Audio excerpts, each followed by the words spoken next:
Man, this camera's weird on me. All right, let's see what we got here.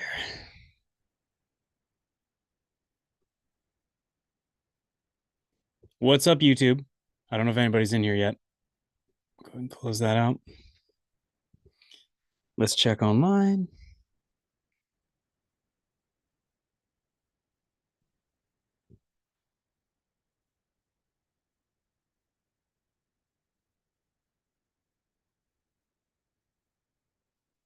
Let me switch accounts. Hold on. YouTube, if you're in here, be patient with me. You just got Ben tonight, so enjoy it while you can.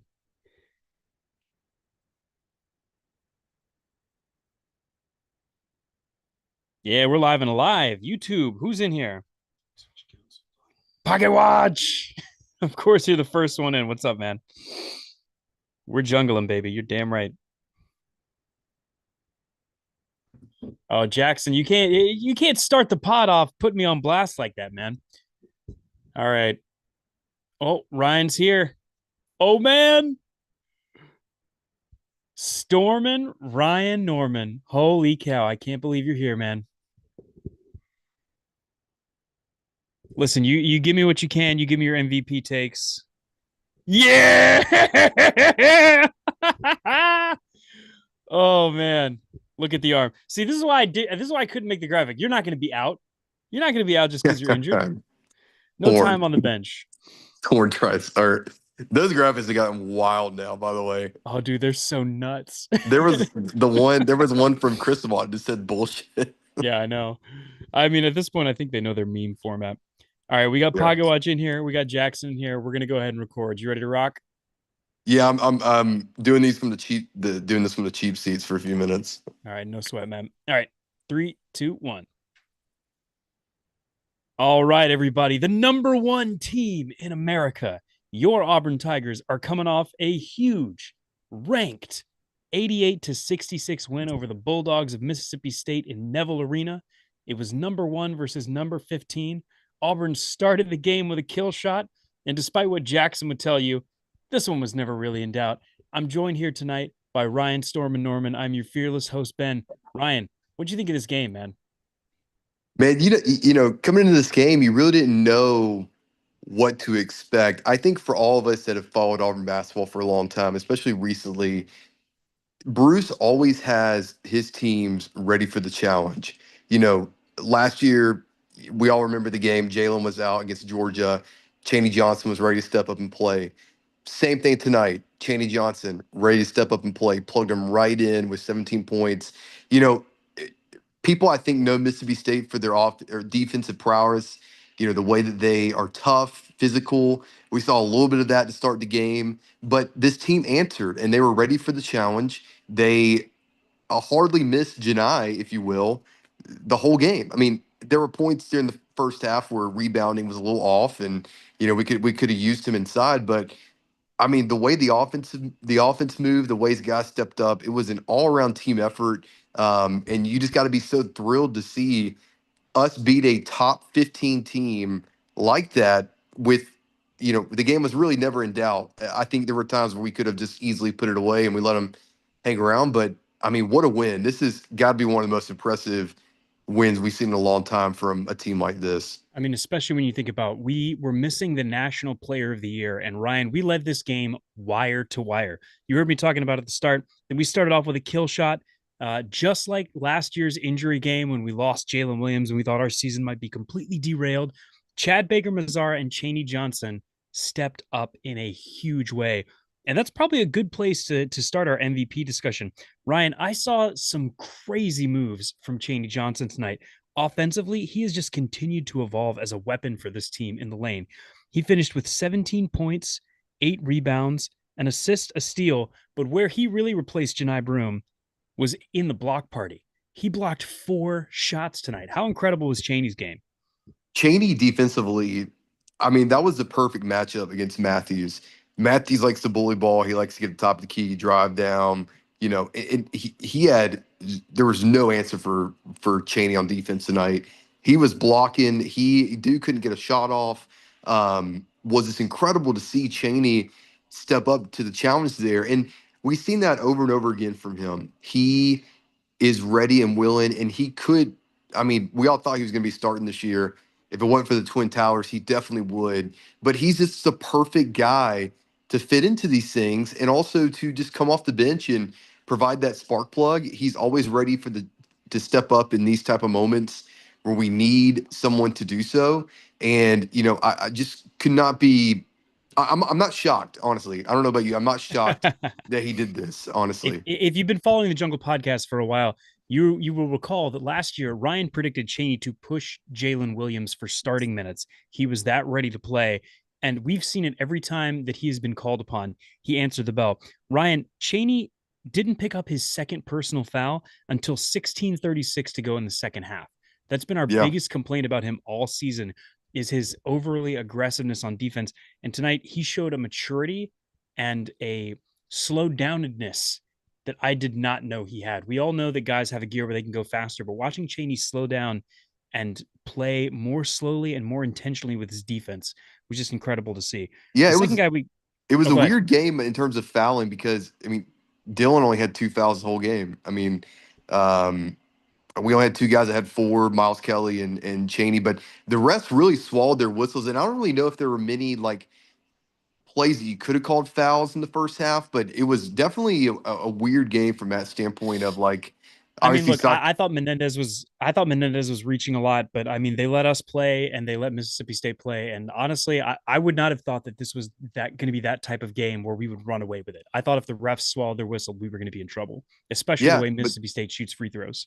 yeah, and they just never even though we're both physical teams, it never really got that physical down low. It was a clean game from that perspective until obviously the second half when they want to start making some calls and stuff. But in terms of like games we've seen on the road and stuff, it was definitely a much cleaner game from that standpoint. And we started to interrupt earlier. You can go back to your next point. No, no worries, man. Look, that's a huge factor here. I mean, if we had been officiated in South It Carolina the way is. that it was officiated today, I think that game is not nearly as close, and we don't need the heroics from Tahad late.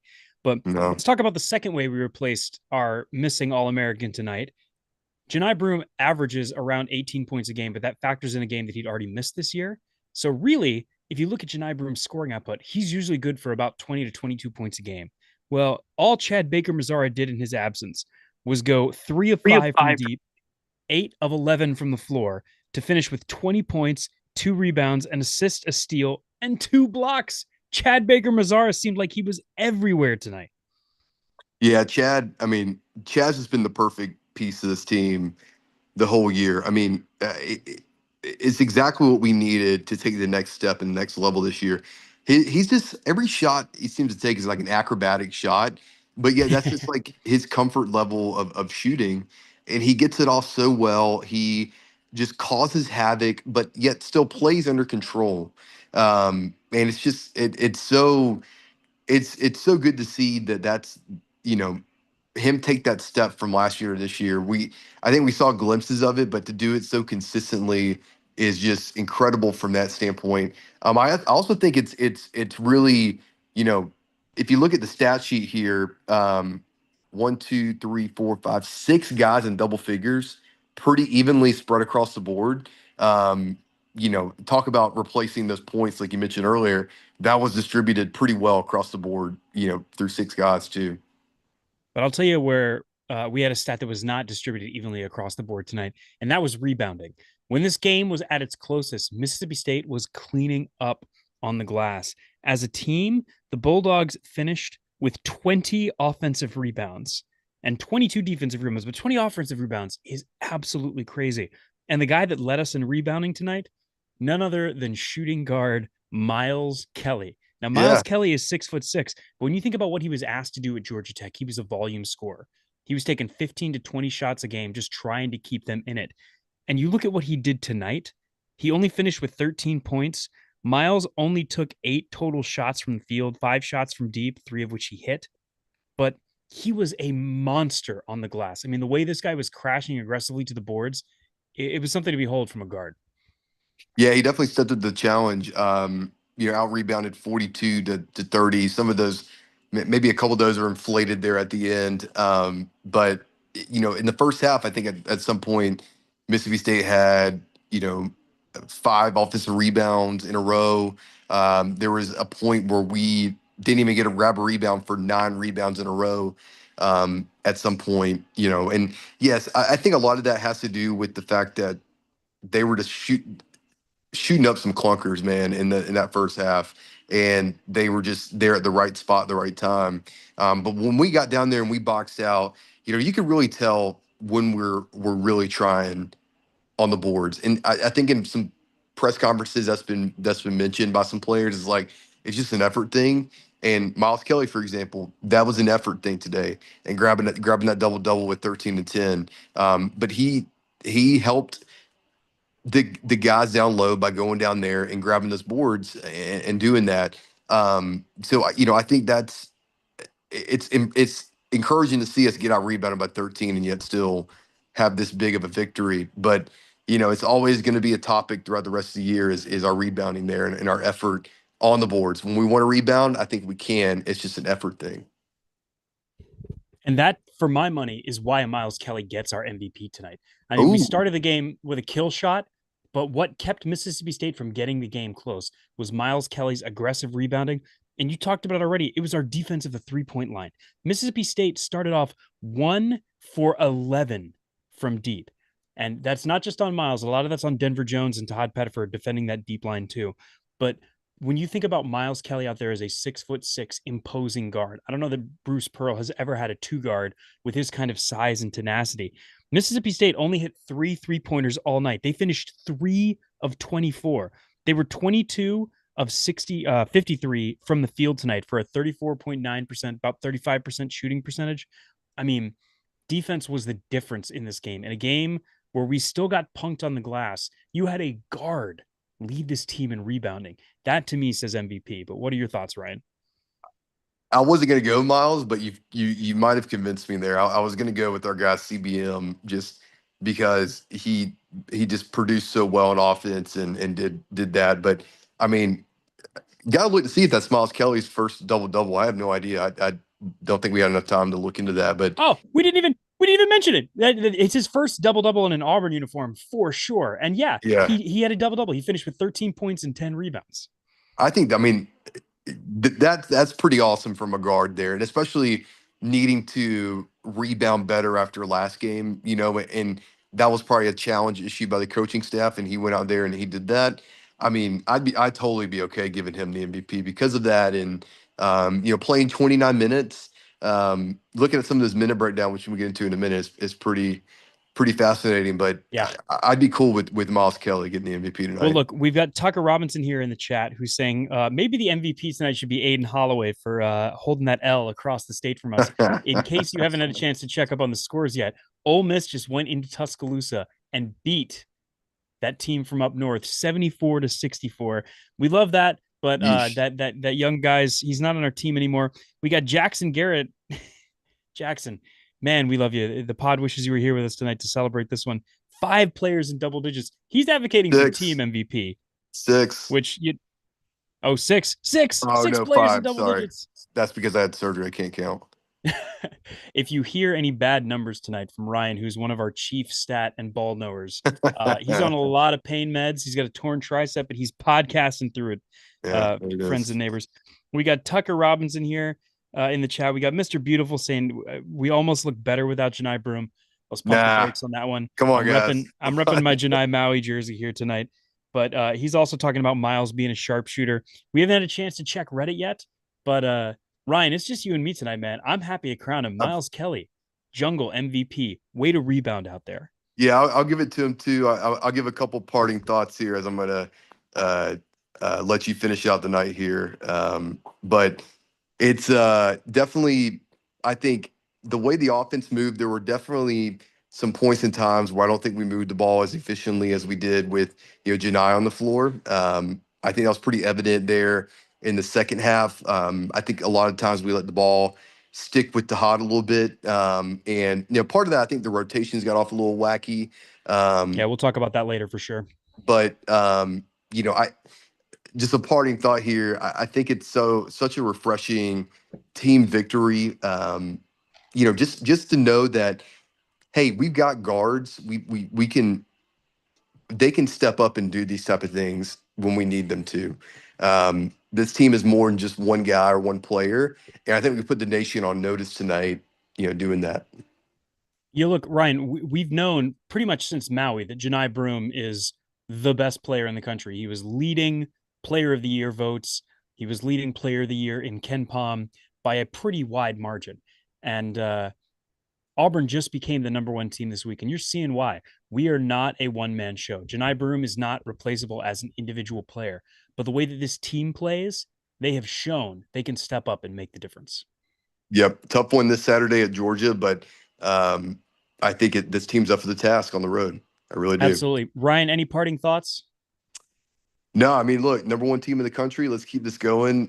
Let's keep Say it Janai's again. Say it again. Who are we? number, Who are we? number one team in the country. We proved it tonight. I think we all were. I think a lot of people were hoping for a letdown game, but we absolutely came through, which was just so good to see.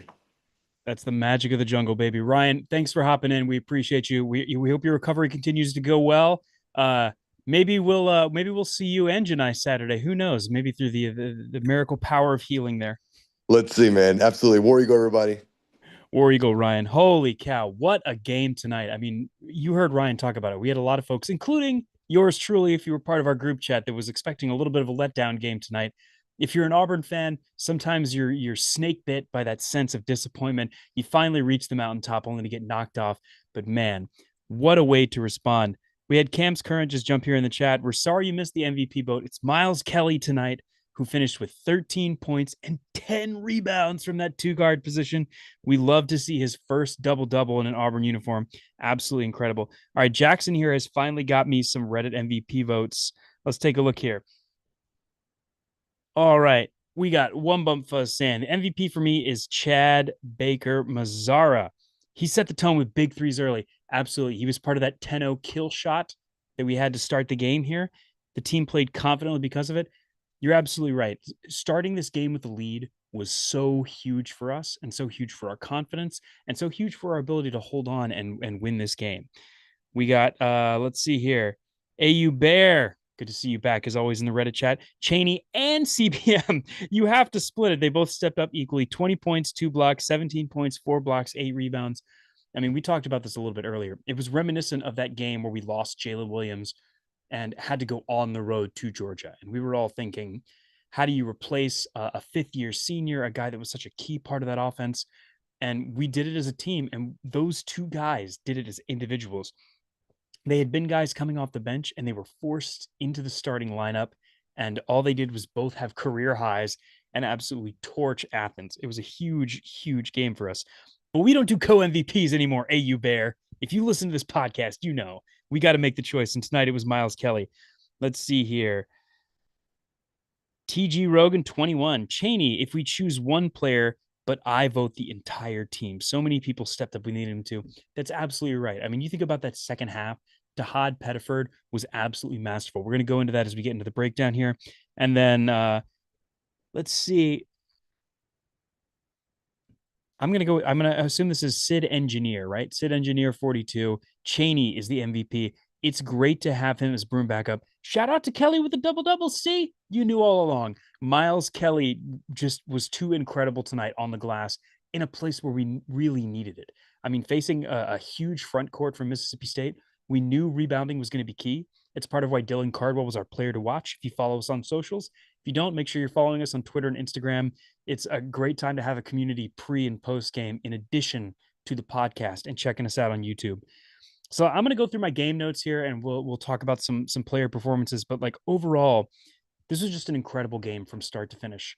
I personally was very nervous about how we were going to look with our focus with Janai Broom out. He's such a vocal leader, but we saw even more than that how pivotal he is to the movement in our offense. Janai Broom's ability to pass as a big and to draw double teams when he's able to effectively get inside and get back to the basket just completely changes the game. But early on, we were doing exactly what you want to do in a game like this. We were attacking inside, slicing early, getting to the basket. I believe CBM and Cheney had our first 2 buckets inside before Chad Baker Mazzara hit back-to-back threes. Inside out is the winning formula for a Bruce Pearl offense and defense without fouling. All of us knew coming into this game that our front court was thin. We were starting Dylan Cardwell at the 5 where he's been before, but now Chaney Johnson's forced into the starting lineup. And both of those guys have gotten into foul trouble throughout the season. Them staying out of foul trouble was going to be key. And our defense without fouling at the beginning of this game was excellent.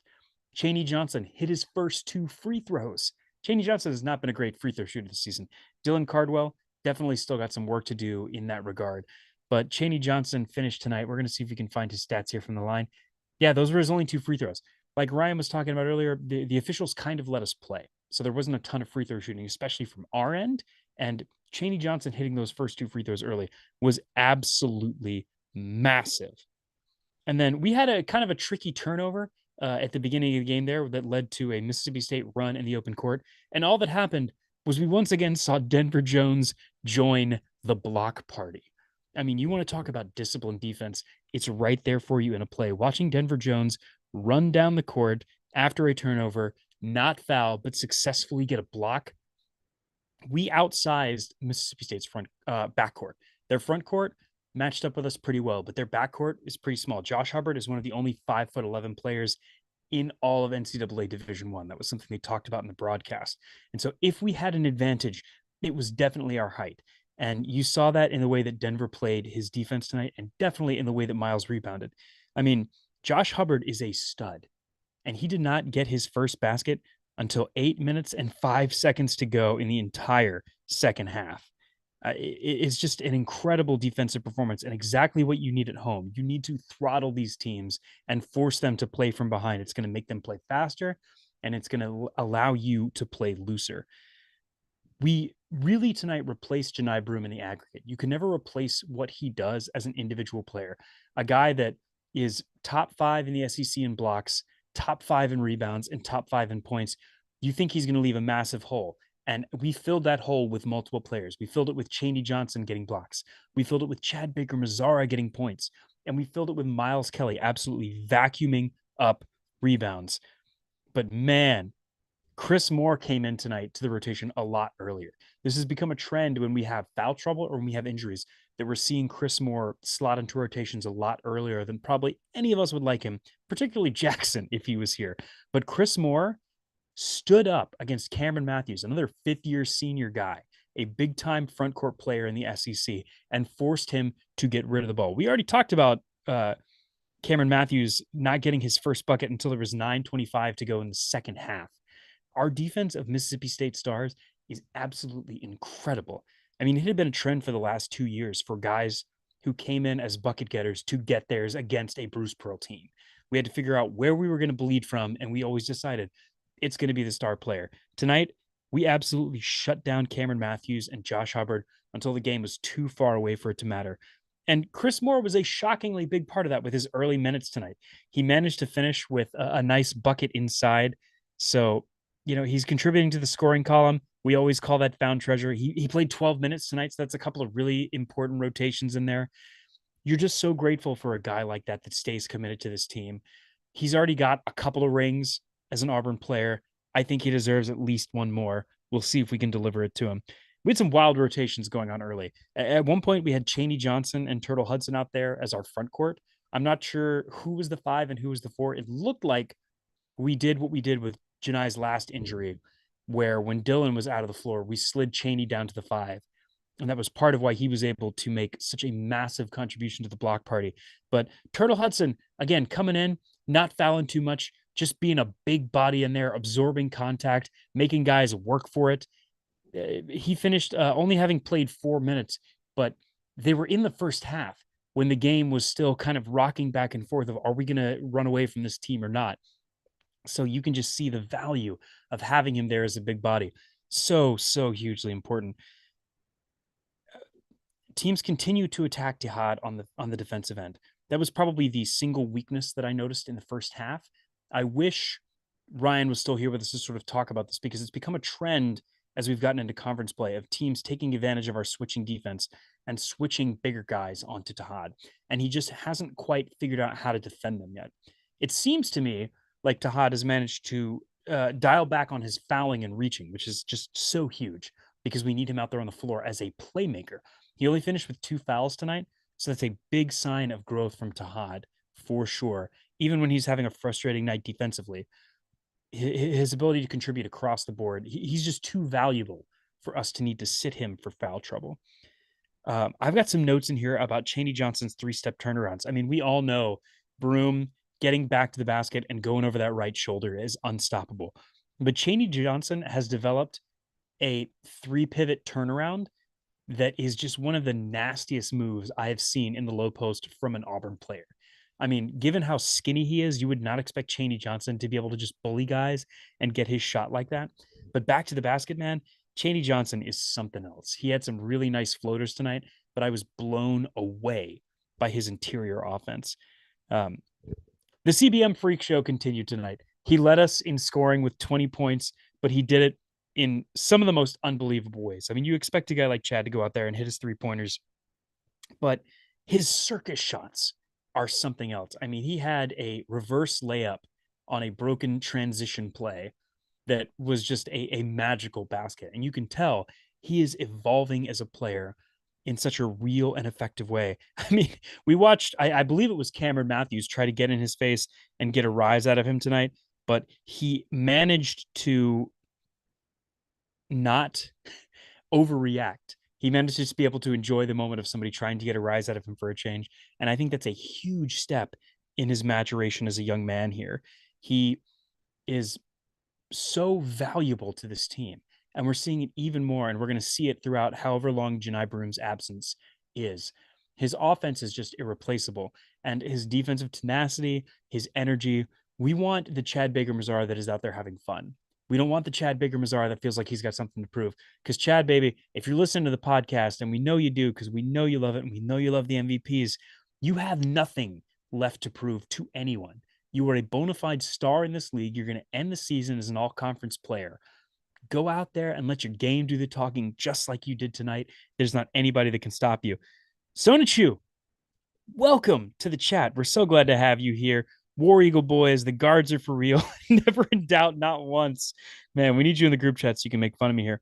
Miles Kelly was huge on the boards and has been all year. Sonichu, you were absolutely right.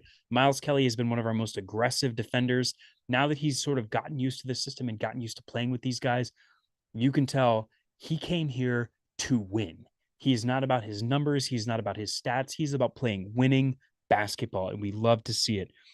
Mr. Beautiful, yes, talking about how great we are in basketball. Man, it's so good to see. Yeah, Cam Skirt. I'm okay. Thank you that I'm not the only one that was nervous. I was nervous coming into this game. Holy cow. Canoe Man. Oh, Canoe Man. Where have you been? We're so glad to have you back here in the chat. Uh, Mr. Beautiful, talking about Pegues smiling on the bench and having fun too. We haven't had a chance to get to JP Pegues yet and talk about how he did not see the floor tonight, but it's a real thing. Um, Jackson had mentioned this before. He is fully out of the rotation now, and anytime you can see guys still having fun and being positive, you know that he matters in practice. You know that he matters on the bench. You know that he matters to his teammates. I mean, these are guys that went through a summer together, working hard, sweating, and they all believe in raising a banner at the end of the year. And if we raise a banner at the end of the year, it's going to be because of one of our most incredible stats. And that is Jackson's favorite stat, the block party. We continue to lead the nation in blocks with 7 blocked shots a game. In the first half, we blocked 9 shots. In the first half, Mississippi State only made 9 shots from the field. I mean, it's one of the most incredible defensive home performances I think I've seen when you factor in the fact that we lost Janai Broom for this game. I mean, we don't know when exactly he's going to be back, but you would think that missing our huge key top 5 in the SEC shot blocker was going to make a massive difference for us tonight. And these guys just stepped up in a huge way and made all the difference. And it warms your heart to see. It makes you feel like we really are a number one team. We're not number one because we happen to be the team with Janai Broom. We're number one because we got a bunch of ballers and we got a bunch of dogs that are ready to get in there and fight. We finished tonight with 10 blocks total and 10 turnovers. Matt, wherever you're at out there, I know you were loving only having 10 turnovers for the whole game, especially given how this game started. We finished tonight with only 9 assists. So 9 assists to 10 turnovers, not the best ratio. We don't love it, but We finished 10 of 24 from three tonight for shooting 41.7%, nearly 42% from deep.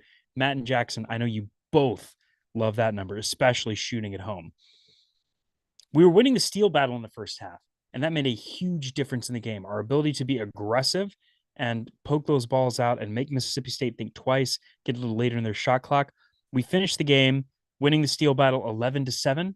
So Mississippi State was aggressive right back, but some of those steals happened late. We were getting a little bit more lackadaisical, a little bit softer there. I mean, yeah, Ryan and I talked about this earlier. We held Mississippi State to 1 of 11 shots to end the first half. And that was when we really stretched the lead back and took it away. We started the game up 10-0. We finished at the half up 46-27. So a 19-point lead in a game in which, according to some places, we were 8.5 to 7.5 point favorites. And to be up 19 at the half is just a massive cushion. We heard Matt talk about this in our conference preview when we were breaking down just how deep the league is this year, how strong everyone seems, and how important our home stands will be. The ability to be up enough to play loose and make some mistakes without it costing you the game is going to continue to be huge. And especially, we got more ranked teams coming up. We got more ranked teams coming to Neville. I believe we got the number one team, or the former number one team, I should say, coming up here in just a few weeks. They're going to be coming into Neville. And it's going to be tough. It's not going to get any easier from here. But the good news is we've proven that we can win without Janai Broome, and that matters so much in the long term, and especially if we want to hold on to one of that number one ranking. Um, let's talk about some of the other guys that we had on the floor tonight. Ja'Kai Howard, you can really see the game beginning to slow down for him, and he's one of Jackson's favorite players, and you can see why. His athleticism is off the charts. We saw him in that sort of hybrid 3-4 role tonight, rolling to that 3-point shooting spot. Now, he was 0 of 2 from deep tonight, which I know he's going to beat himself up about, but they were clean, open looks in the rhythm of the offense. He was where he was supposed to be when we needed him there on offense. And that's going to make a difference down the road. When that shot starts falling for him, forget about it. He did have a turnover tonight that was a little bit tough, but some of the play got a little chippy in that second half. He also only finished 1 of 3 from the floor, so we weren't able to quite get him driving towards the basket as much as we would have liked. We know he's an absolute freak show on the dunk end, so we're hoping to see some more highlight dunks. But man, you want to talk about highlight dunks tonight? If you have not seen it and you did not get to watch this game, find Tahad Pettiford's steal to a breakaway dunk in the open court. It is beautiful. I think Matt and Ryan are going to have to revise their top 10 dunks in Auburn history because, again, you're talking about a 6-foot freshman in the open court, absolutely swinging that thing and bringing it down. I mean, the one-handed hammer. Shout out Andy Bertram. That was an incredible play from Tahad. In the second half, he was a walking bucket. Tahad Pettiford did not play great in the first half. I believe he only had 3 points, but he finished tonight uh, with 21 points. 21 minutes, 12 points. He was 2 of 6 from deep and 5 of 11 from the floor. We saw him getting aggressive, driving inside, and he also had 3 assists. He continues to be an excellent distributor of the ball. If I didn't say it tonight already, though, he tied with Denver Jones with a lead for assists, who finished with 3 tonight. Both of our point guards, immaculate play, only 1 turnover between them. Tahad got blitzed a little bit early on offense. You could tell his defensive shortcomings were starting to affect him just a little bit. But the past couple of years, we've watched that when Bruce's point guards get blitzed, it's a real problem for them. And Tahad's athleticism is just on another level. He's obviously got the IQ for the game, but his speed and his ability to turn the corner on guys when they're trying to trap just makes such a huge, huge difference for us. And Tahad's going to be crucial for us going down the stretch and going through this stretch without Janai Broome. I mean, and in that second half, he was just a walking bucket. And he was one of the guys who made sure Mississippi State never got it close again. Every time they threatened to get under double digits, Tahad came in and hit a bucket. I think he went on a 9-0 run by himself at one point. And those are guys that are truly irreplaceable in college basketball. If you have a guy who can go down 3 possessions in a row and hit a shot and really begin to stretch or build a lead for your team, they're just invaluable. They're guys that have ice water in their veins. They can manufacture their own shot. They can hit from all 3 levels, which we know Tahad can. It's just an incredible thing. if there's one area for improvement for us tonight, besides rebounding, which we all know continues to be a problem with Janai out, it's in second chance points. Part of where Mississippi State really beat us up was on the offensive rebounding. They were winning second chance points 20-6, sort of by the time the game got out of hand, and they finished tonight winning it 24-8. So that's not you don't want to give teams that opportunity to make that kind of comeback. A slightly better team that can maybe shoot the three a little bit better than Mississippi State can tonight is going to get you in trouble there. I mean, Mississippi State at one point, I believe, closed the lead to 12. And I got a text from Ryan being like, all right, we got to finish this thing out. There's still 5 minutes to go. And that might have been a time that we sort of let go of the rope there. But Denver Jones came in, hit some clutch free throws, and the rest is history, which this Auburn team continues to make. We finished tonight holding Mississippi State to 13% from three. They weren't a great 3-point shooting team coming in, and we've got some matchups down the road with some really good 3-point shooting teams. But the way this Auburn team defends the perimeter is just absolutely next level. And it's the reason why, even without their best interior defender, they put on a defensive clinic tonight. They finished with 22 points to 10 off of turnovers. And that was another huge factor. We get to watch what was probably Auburn's best offensive game in transition tonight. I don't know that I've seen Auburn score so many points and effectively close and finish at the basket in transition as much as I did tonight. And those guys have been hungry for it, the way Bruce Pearl loves to play aggressively. We were out rebounded by 12. We've talked about rebounds a lot tonight. Defensive rebounds, it's not a huge difference. You can see it's 23-22. We actually won defensive rebounding, but offensive rebounds were the real difference by the end of the game. They were plus 13, and that's part of what leads to that differential of 24-8 second chance points. They tied us in bench points. They tied us in points in the paint, which to me is absolutely wild. You want to talk about a team with Cameron Matthews and Keyshawn Murphy tying Auburn in points in the paint, or just beating us slightly at 38-36. I would have thought they would absolutely bully us inside of the paint tonight, but we played calm, disciplined defense, and we beat them in the fast break, 11-7. But really what it comes down to is our ability to block shots. I mean, Jackson, you got to be loving this team. We are leading the nation in blocks. We are leading the nation in the AP poll. I would love to know how much damage this did to our assist to turnover ratio, but since it's just me tonight, we're going to leave that stat to check out for another day. So let's break it down now and take a look around the league, because Auburn has moved to 4-0 in SEC play after our 2-week road stand. You can't ask for better than that. It is just so important to win these early games. It's so important to hold serve at home and continue to rise up the SEC rankings and pad your lead, because there's going to be a lot of games that happen, especially for Auburn late here at the end of the season, that are going to be tough, and you're probably going to lose a couple, and you want to have built enough of a lead for yourself that you can afford to have an off week and not have it cost you the conference title. We saw that last year when Jalen Williams went out and we lost at home to Kentucky. We no longer had the margin for error coming into the end of the year. And then that tough, hard-fought, close loss at Tennessee was ultimately what cost us a chance at the title. Looking around the league tonight, this is interesting. We're going to have to see if this holds, but with 4:15 left in the first half, Missouri is up on Florida in Gainesville, 44-34. Ole Miss went into Tuscaloosa tonight and beat that team from up north, 74-64. So Ole Miss remains defeated in league play. Tennessee held serve at home over Texas A&M, who's still currently ranked at number 11, 81-69. So as we go in here, I'm going to take a look at the SEC standings and just see where we're at. If that Florida result holds, that's going to be huge for us, because that's going to remove one more team from the ranks of the undefeated.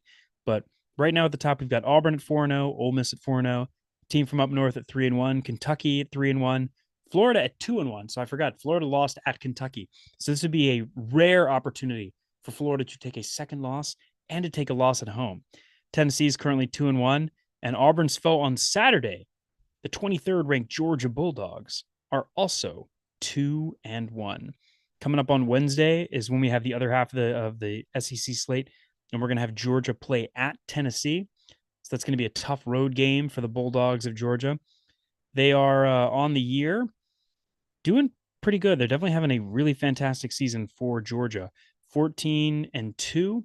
I believe this is going to be the first ranked matchup between Auburn and Georgia basketball where both teams are ranked since 2003. It was either 2003 or 2006. The broadcast was a little while ago. So fact check me if you want. I might check the YouTube chat here in a minute and see what it's looking like. But Georgia's led by outstanding freshman Asa Newell, who is currently averaging 15.4 points per game, 6.8 rebounds, a block, a steal, and an assist. He's not shooting great from three, but he's shooting nearly 60% from the floor and 70% from the free throw line. So we're going to see once again Auburn having an interesting front court matchup. But Georgia plays pretty guard heavy. They've got four guards averaging 24 minutes plus, and only one other four that seems like he's averaging a lot of time. But they do have a true center in Samto Cyril, a 6'11" freshman from Nigeria. 5.5 points a game. He's shooting 70% from the field. He's only averaging about 15 minutes, but it's definitely going to be a matchup for us to watch. So I'm going to come back here and let's check the YouTube chat, see how everybody's doing. If you are listening to this podcast tomorrow at any point after the game, remember, if you've got an evening free post game, join us live on YouTube. It's a chance to hop in with the community, talk about the game. You can pitch in your vote for MVP. Every so often, you change some hearts and you change some minds. Let's see here. Flex Machine, we're glad you're able to join us. War Damn Eagle, what a statement win. Yes, it was. I mean, just the fact that we did it without Broom. I don't care that it was at home. It was against a ranked team. It's a chance for us to move to 4-0 in SEC play, which is absolutely huge. I mean, we're the number one team in the country. And you know, with a loss this week, the odds of us falling out of that number one slot are pretty good. So I love us continuing to win because Duke does not play another quad one game, I believe, until the last 2 weeks of the season. And they may not play another quad one game until they get to their conference tournament. Meanwhile, Auburn's probably going to finish with between 15 and 18 quad one games the rest of the way. So we have a hard, tough road ahead of us. And you just know that the AP voters who do not watch enough basketball are just waiting for us to lose so they can move the next team into that slot. And that's almost definitely what's going to happen. So any chance we can get to stack another win, spend another week at number one is just Auburn making history. Our current record for spending time at number one is 3 weeks, ladies and gentlemen. 3 weeks in 2022, we were able to hold on and maintain that number one spot before an overtime loss on the road at Arkansas. So we've got heading to Athens to play the Georgia Bulldogs, the ranked Georgia Bulldogs coming up this week. We'll see if Auburn can hold on to that number one ranking. If you haven't, make sure you leave a review for this podcast. Throw a like on the video on YouTube if you're watching in the chat. And even if you're not watching in the chat, hop up on YouTube and throw us a like anyway. It takes no time and it helps us get a little bit more out there. But folks, great to see you as always. War Eagle, and we'll see you next week. All right, YouTube. Thanks so much. We love you all. Sonichu, Mr. Beautiful, Flex Machine, the Canoe Man, Cam's Current, Tucker Robinson, Pocket Watch. It warms my heart to have you here, especially when the other hosts couldn't be here. We had Ryan for the briefest of moments, but hopefully we'll have Matt and Jackson back in here on Saturday to break down another victory